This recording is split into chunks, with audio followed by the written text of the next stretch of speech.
Hello and welcome to another episode of the Compression Podcast. We're hosts. I'm Ali, And I'm Arima. and I guess it's been a while. It feels like since we recorded the last episode, but since then, I think there's been a decent amount of news, especially in the tech space. So let's get into news number one. And so number one is the most interesting one, in my opinion, out of all the stuff that we have. First of all, that's Android 12. So I don't know. You use an Android, I don't, but like that update is coming to your phone, I'm assuming. Well, maybe not for me, because one of the things I bought my OnePlus Nord for was the software, and it's a bit annoying because Right. just like as soon as I got the phone, Android 11 was becoming mainstream. It was going to Samsung phones. It was coming to the OnePlus 8. But for some reason, they've just stopped. Like, OnePlus has stopped doing well with updates, and I still haven't even got Android 11 yet, which Did is... did they not promise like 3 years of software updates or something? Yeah, so I will eventually get it. But so right now, I think we're in beta 2 for the OnePlus Nord, but it's been a bit too long. They're taking just a bit too much time for just one update. Which leaves me a bit annoyed. So I don't know about this Android 12. I was a bit salty when I was looking into this article. But yeah, so Android 12 isn't around the corner, but it is being developed as we speak, and there are already features that we know are coming to it. So I guess let's just get into it. So one of the things on your iPhone 11, I know you can double tap. Yep. You can double tap on the back. Mm-hmm. How does that work, first of all? So there's a setting. You go into setting. It was an iOS 14 feature. You double or triple tap. You assign those double or triple taps. It's like just above the Apple logo. You just double tap that, and then you can assign it to a number of commands. Like Control Center is one of them. I think I took it off because when I wanted it to happen, it's just not consistent for me, at least. Yeah, I think one of the problems is that this isn't just software, obviously. There has to be some type of hardware that sees you're tapping the back. Yep. So if it's just software, it's a bit harder to see when that's happening. So with Android 12, basically, we're getting the same thing. So on this Pixel 5, because you can get the preview for Android 12. On the Pixel 5, someone found in gestures there's something called double tap, and you can, and it's kind of like a Bixby button in a way that can be remapped. Okay. So if you go into emergency SOS, if you double tap, you can do the emergency SOS thing. If you can take a screenshot, I think you can scroll down, you can bring down the control panel, as you said. So I think it's basically like the iPhone, but I'm just a bit weary of it, because obviously, if it doesn't work on your phone, when iOS is a lot more is designed specifically for your phone, it's probably not going to be as well on third-party hardware. Yeah, there's just even been times like I just put my phone down because I don't know if this happens with people who use a case, but I don't use a case. And then when I literally just put my phone down on a table or something, any surface, and it sometimes just activates that, which is kind of weird. But like and then when I intentionally want to do it, it still doesn't work. It's not fun. Next, I didn't realize this was a new feature. I guess like one of the things with new features for Android 12 is obviously software skins might have it. So one of them is, I'm not sure if it's on my OnePlus, but I know it's on my Honor and an old HTC I have. And basically, if you tap your power button 5 times quickly, you can call emergency services. Yeah, that's on the And iPhone too. apparently that's new, but I I have done that many times accidentally, um, just like while spamming a button, which is quite annoying. But I didn't realize it was a new feature. Do you have that? Yeah, it's on the iPhone. All right, I guess there's not much to talk about there. Oh yeah, another one which I'm a bit more into is, have you ever gone onto, maybe it doesn't happen with Safari, I'm not too sure, but with me, basically I use Galaxy Internet, which is basically Samsung's version of Chrome. I just find it a lot easier and cleaner. Really? You don't use Chrome? Yeah, I mean, to be honest, when I say I find it a lot easier and cleaner, I just have it. I'm logged into everything on there, and they don't have that much of a difference to me. One of the things I do like, which I think just came to Chrome or something, is you can use your fingerprint now to, well, you could have since like 3 years ago or 2 years ago, use your fingerprint to unlock, like, if to remember a password, if that makes sense. So to Hmm. autofill, you have to use your Yeah. fingerprint, um, which was quite cool. But when I was playing some media, like I was on a website and then there was an ad, or it showed a different video to what in an article to what I like. It had nothing to do with what I was reading, but it'd show up at the top of my notification bar, and then even when I swipe away the tab for Samsung Internet, it still didn't like go away the notification, and it was really annoying because like it will keep popping up at the top of your screen. Oh yeah, this is playing. Has that ever happened to you, or is it not an iPhone thing? Not really. Okay, well, with Android 12, you can finally like change what actually comes up in your media. So with Android 11, I think came the like media player in your control panel. Now, you can in the panel only sometimes, like for Spotify, maybe you can turn it on to come into the control panel, but for everything else, like you won't get a notification if media is playing, because obviously you already know it is. Um, so yeah, I think that's quite a good feature. But obviously this is a preview and it's very early stages of Android 12, so some of these might not even come into the finished version of it. Um, so yeah, that's kind of just Android, and I'm really looking forward to it. Let's just fingers crossed I don't get it a year late. Yeah, I felt there was also, I heard some sort of controversies like that it doesn't look that good to some people, or like some colors of the new OS not looking that great. Uh maybe that's just themes. Am I right? I'm not too sure on this because obviously there are lots of skins.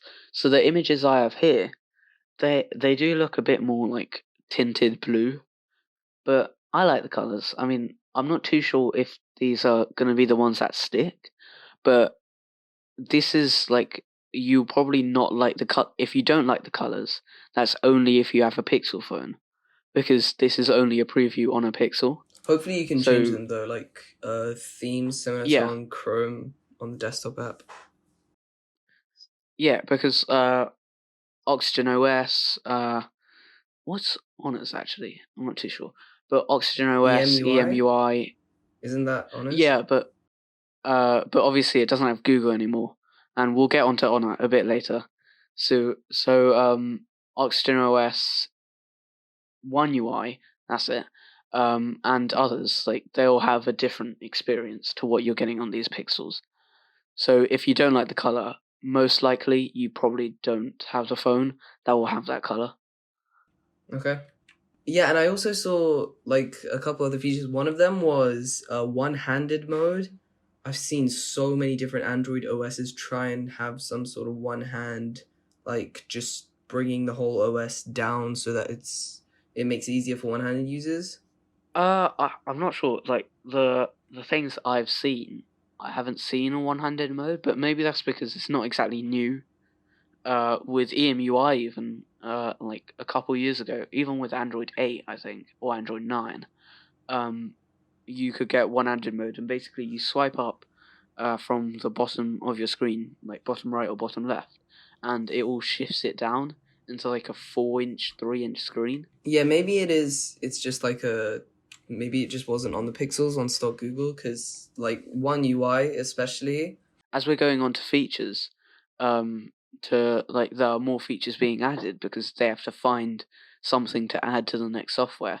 It's a bit weird to see that even though we keep the the Pixel software, like stock Android, in such high regard, there's actually a lot of features missing from what you think. So, one of them even was a torch until a year ago or a couple of years ago, and now there's one-handed mode. I think the only one that doesn't have one-handed mode, like mainstream out of Oxygen OS stock, EMUI, and One UI, is Oxygen OS. So hopefully, one-handed mode is coming to Android 12. Well, Oxygen OS 12, because that would be quite helpful. But yeah, I think a stock Android, even though it's clean, it's not the best like feature packed skin you can get for Android, even though it is literally Well, I Android. guess no skin. No skin. Yeah. All right, so moving on. This is pretty big news for one of the most like enthusiast, I guess.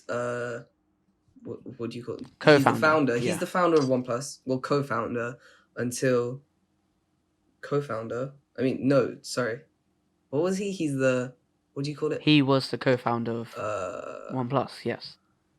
He was the founder. He's left. Okay, we're all trying. He's left now, and he has decided to start a company of his own. Well, as if OnePlus wasn't his own. Anyways, he started his own company. It's called Nothing.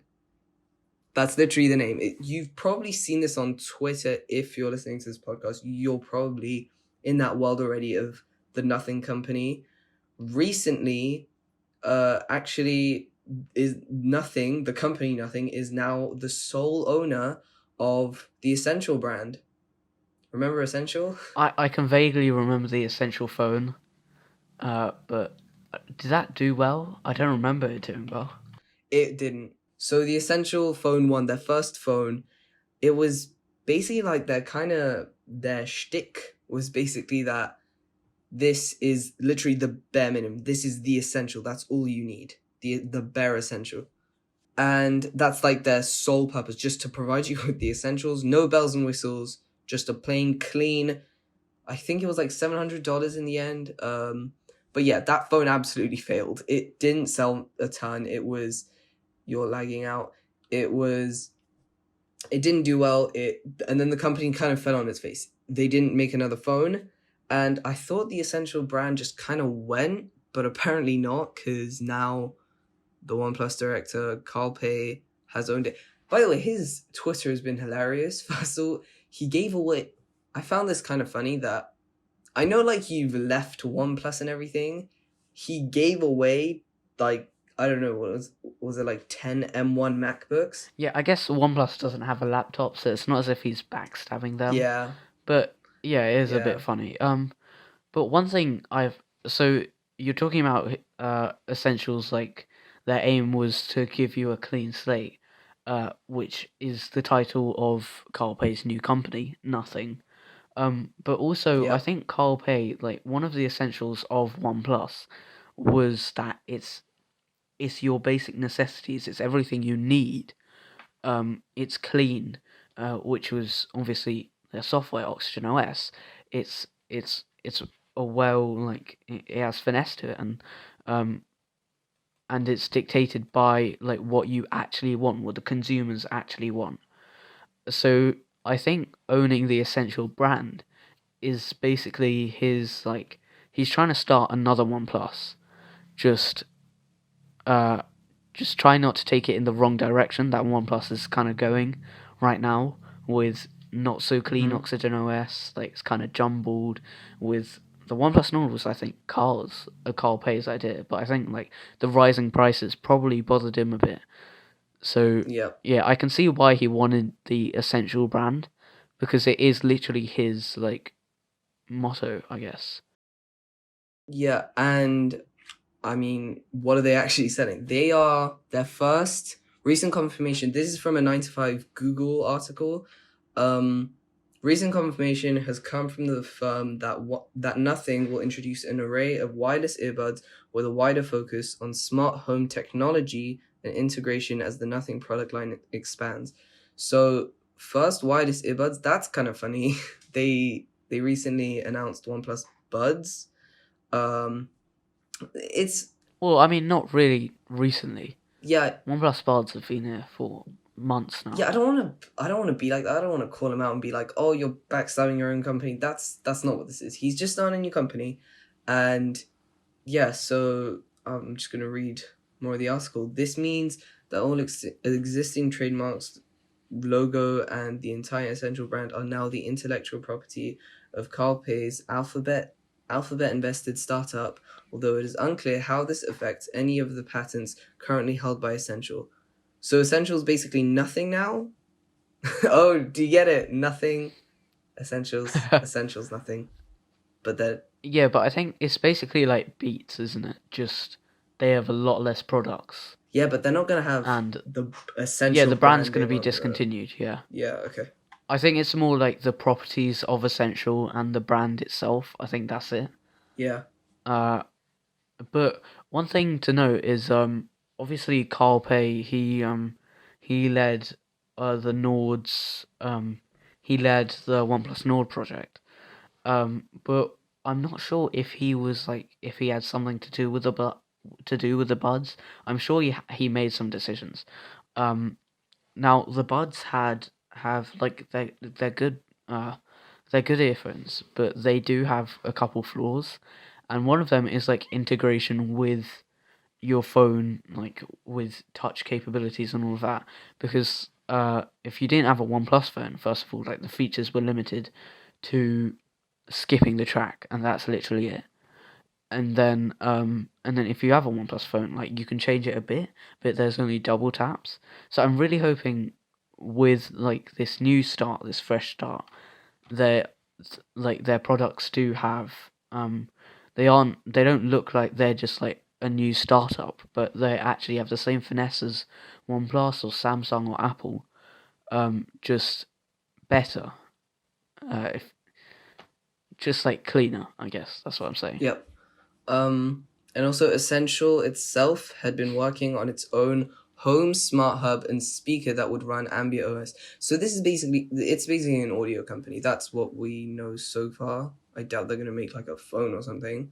But I've got very high expectations for this. I don't know, for some reason it's just because OnePlus was such a great company, and I continue to admire the phones that they made and the prices that they launched for. And yeah, I've got high expectations. Yeah, I think Carl Pei is like really experienced, obviously with OnePlus, and he was quite young. I think he still is quite young for when he founded the company. So with this experience and with that same drive as when he founded OnePlus or co-founded OnePlus, I think it should do have some great products. And also, I don't think they won't release a phone. I think even if it does fail or there is a chance of failure, I think Carl Pei would have set himself uh, on a mission to like rebrand, not like to create the same brand as earlier OnePlus, maybe like 2016 OnePlus, just in with 2021 technology. I think that's kind of his aim with his new company. Yeah, and what I'm also really excited for, like this is the main thing, is that he left OnePlus because what was like the because the prices went up. If he's so budget minded, hopefully they can make some quality budget minded audio products. I think that would be great. Yeah, But yeah, I think one of the things to hope for with nothing is them becoming basically Xiaomi. If you haven't seen Mr. Who's the Boss, one of Mr. Who's the Boss video, one of the stats he showed was like they only make 30 cents or like $3. I think it was $3 per like, of profit per phone, and compared to other companies like who get like £60 or something like that, that's very little. But because they manage to be so successful with how much they're selling, it doesn't exactly matter. So I think if he sets his sights on like lowering his profits, but getting such a good product with those little profits, I think like he will be able to nothing will definitely be a successful company if he kind of like follows in Xiaomi's footsteps. All right. Okay, that's about it for Essential and the Nothing Technologies company. Moving on. All right. I guess we can talk about Honor now. Briefly touched on this earlier. Honor and Huawei. Oh yeah, so one of the things I don't know if I forgot or something, but one of the things that happened in November of last year was that Honor is no was sold by Huawei. Um, Yeah, I didn't know about this. I don't know how this flew on my radar. yeah, I think one of the things is that Honor hasn't exactly released much um since their selling. So I'm not sure who they're sold to, but I don't think that's exactly the problem right now. They released the Honor View 40 as one of their phones, um, and I think this was definitely developed under Huawei, just by the design of it, the features of it. But that's not what we're kind of here for. This has this is something to do with Honor, like how Honor's gonna revive itself after not being able to use Google, stuff like this. So basically, one of the first things they have to do is get Google back, obviously, and they've actually already like secured so many deals with chip makers and component suppliers such as Microsoft, Intel, Samsung, and Qualcomm. Uh, just because they can now. And out of three of those companies, two of no, sorry, out of four of those companies, three of them were American. So it kind of makes sense that they're going for these components, they're going for this deal, um, because they kind of have to. So one thing with Honor is they were a budget. One thing with Honor is they were like a budget oriented. They were basically Huawei but on a budget. And I have an Honor phone, and I think you can kind of vouch that Honor is like their phones were quite good for the value. Uh, I'm not sure how much you know about the company, but like, do you think with the access to Google, do you think they'll be able to rebuild themselves? Because uh, because Honor like they've launched a lot of mid-range devices like the Honor 7X, I have it, the Honor 8X, my sister has it, and I've like just going around before lockdown, like you could see a lot of Huawei and Honor smartphones. But suddenly they've just dropped in sales due to this whole Chinese sanction things. So do you think they'll be able to rebuild themselves? I think it's gonna be a little bit more challenging with like not being in Huawei stores because like if I mean like have you really heard of Honor unless if you go into a Huawei store and you just want a cheap phone that's gonna last you a while, you just go.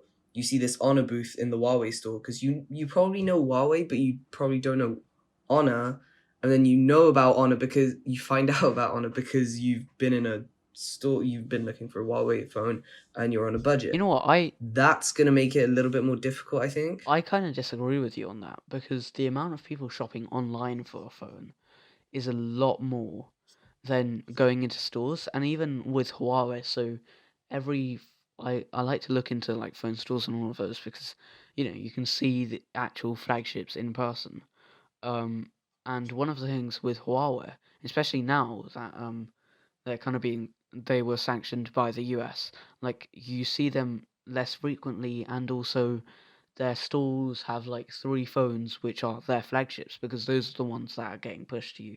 So I think Honor is trying to like their target demographic, let's say, is the younger generation. It's trying to. I think one of their partners is like Nothing has Casey Neistat. Honor has Deli Ali, which he's a young football player from the UK. Uh, so I think that yeah, they're going for the online, like people who can use online shopping. So I disagree with you that that's their problem. For me, it's actually like I don't think they're actually going to be able to revive themselves as much as they probably could. could have a couple years ago, and that's only because so many the market is so much more saturated now that people realize now that like Google, Samsung, all of their sales are now going to the mid-range phones instead of the budget or instead of flagships. Like you have the Google Pixel 5, you have the Galaxy S20 FE, both hits. Like I loved both of those phones. And I think like FE even you did, isn't it? Yeah, it was a pretty great budget, not budget, but value phone. Yeah, so I think one of their hurdles is going to be like trying to crack into that market again. And that's same goes for nothing. Uh, without like the brand recognition, By the way, the Nothing Company. yeah. Just to make it clear. Yeah, so you were right about like brand recognition. It is going to be a bit harder now that like you don't hear about Huawei and Honor at the same time. But I think like their biggest struggle will be um like having to like come up with new phones that are actually that set themselves apart, especially without Huawei's like infrastructure to like maybe not fall on but to use. All right. That's Oh, about it sorry, for sorry, sorry. Wait, honest wait, wait, wait, little. wait. And one last thing.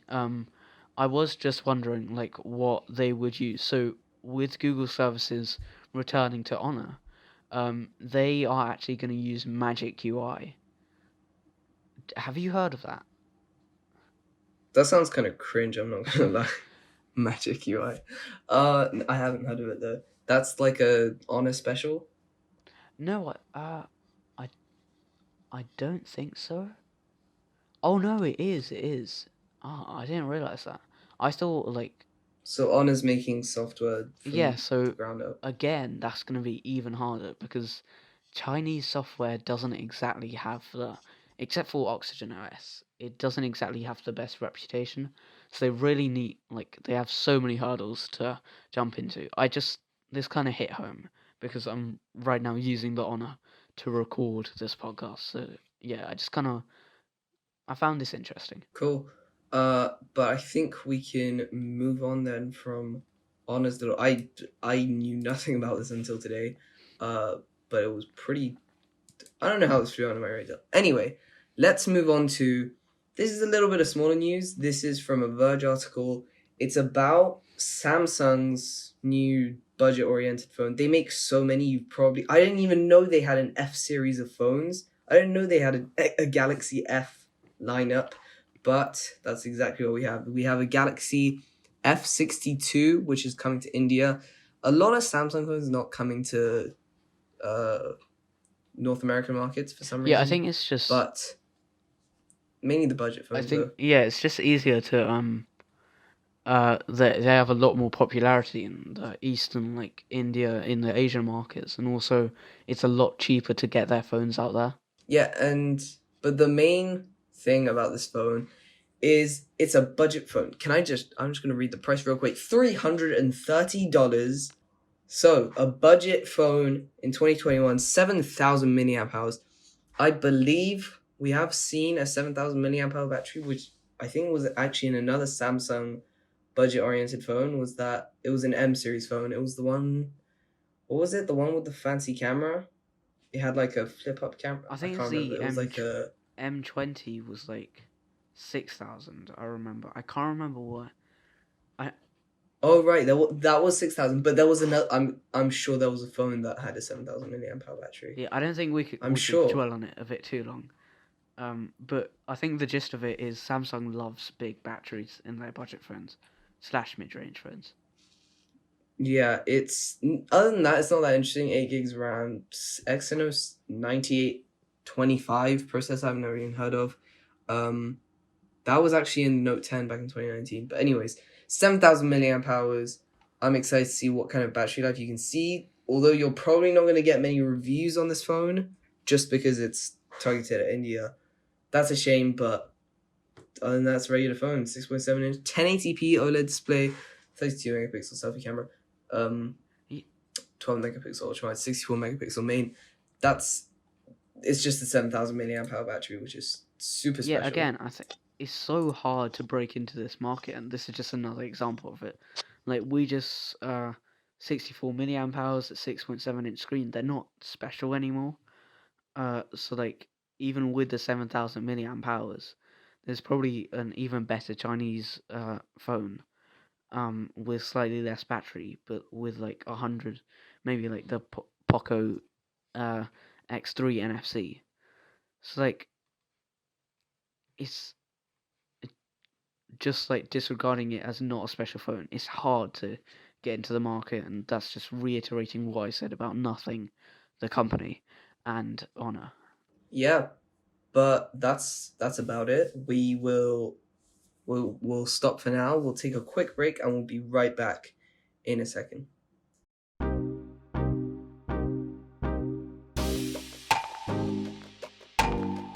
Okay, so I think last episode we talked about this a little, but this was kind of Google side and the like context to what I'm about to talk about now, and this has actually been put in action now. Like we were speculating before, but Facebook has basically. Actually, you know what? I'm just gonna ask you. Like, have you heard of what Facebook's done in Australia? I don't know anything. We talked about Australia last episode, I remember, but no, I don't know anything. You're probably gonna need to fill me in on this. Yeah, so last episode we talked about how Australia is proposing this new law where news sources in uh like social media like or Google um so such as Facebook and Google and Instagram, they have to like sign an agreement with Facebook and Google, um so like they have to have a full on contract, and like you might think, oh yeah, that's not a problem, but when you think about it, like everything could be news first of all, whatever you're sharing, and also there are so many news sources on the internet, on Google, on Facebook. It will be so hard to like get a contract with every single one. Now what Google's done is basically they've like struck contracts with the biggest uh sorry they've struck a contract with the biggest like news providers on their platform. But what Facebook's done, which is kind of like it's not ridiculous, but it's quite big, is that they've just completely blacked out news. Um, they've just completely blacked out any news. There have been a lot of technical issues though. You can probably guess what one of them is. Well, the only one I I'll talk about. I can't really. So like Facebook has been like because they're not trying to kick everyone off their platform. They're just trying to like stop news providers from sharing news that don't have a contract with them. So basically, one thing what's happened is a lot of people have gotten kicked off Facebook by accident, like by reposting a lot of news sources, or like I think there was one thing where it was literally just like a chip shop or something like that, and they got kicked off Facebook in Australia, just because I'm not too sure, like it was just some technical error. um I know one of your questions might be like, what does this have to do with us? I mean, that's one uh that's one pretty large country, but it doesn't exactly matter to us. But the thing is, this kind of sets a precedent for not sets a precedent, but like a lot of other people, other leaders of countries are now trying to get the same thing into law. So basically, I know there's a EU leader, like the someone like some executive in the European Union, who has been like influenced into like he likes this bill as well, and he's trying to get this into law in the European Union. And also in America, I can't remember, but there are a couple of senators and congressmen who like this idea of, especially with like the drama over Twitter and Trump, which was months ago. Um, but so yeah, we definitely should care about this because it means that like we could stop getting people like CNET. We could stop getting maybe not BBC, but but wired in our in our Google feed. I mean, even technically we are a news source. Even our podcast could get shut down um, if if UK leaders decide, you know what, this is a good bill. And just to remind people what the bill is, um, it basically requires social media giants to pay publishers or strike contracts uh, with those publishers. Okay, yeah, that's kind of my waffle on this um, on Facebook, but I think it is pretty important that we do cover this because it does affect us pretty majorly. Well, it could affect us pretty majorly. So, do you have anything more to talk about? Uh, Not really, I guess. Yeah, tech news has definitely been stale. We're not gonna lie, we did find it pretty difficult to find some sort of news. yeah, I think one of February the things hasn't been is that like busy, but hopefully in March we can talk about it a little more. yeah, it has been pretty stale. Like I think with products only coming in like a new major product that isn't just another copy of a mid-ranger somewhere. It is a bit hard to find actual good exciting news, but I guess we'll end it here for podcast 24 and we will see you next podcast. Hope you enjoyed. Peace.